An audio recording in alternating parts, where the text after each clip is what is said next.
La tappa di un giorno di Papa Francesco in Macedonia del Nord ha avuto fra i suoi momenti centrali la visita al memoriale di Madre Teresa a Skopje, città natale della Santa, figura di riferimento assieme a San Giovanni XXIII di questo XXIX viaggio apostolico.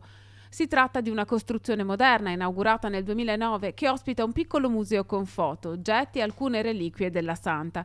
Qui prima sorgeva la chiesa del Sacro Cuore di Gesù, distrutta da un terremoto nel 1963. Qui Madre Teresa venne battezzata e qui sentì anche la chiamata di Gesù a seguirlo come religiosa nelle missioni. La prima parte della visita si è concentrata nella cappella della struttura, dinanzi ad una reliquia e ad alcuni suoi oggetti personali.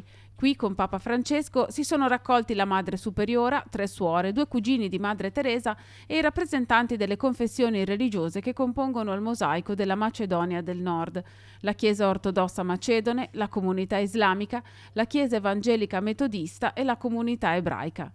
Nella preghiera in onore di Madre Teresa, canonizzata nel 2016, il Papa ha ringraziato il Signore per il dono della sua vita e del suo carisma e per la sua testimonianza dell'amore di Dio fra i più poveri dell'India e del mondo e ha levato una invocazione perché ciascuno ottenga la grazia di essere vigile e attento al grido dei poveri, per essere segno di amore e di speranza nel nostro tempo, che vede tanti bisognosi, abbandonati, emarginati ed emigranti.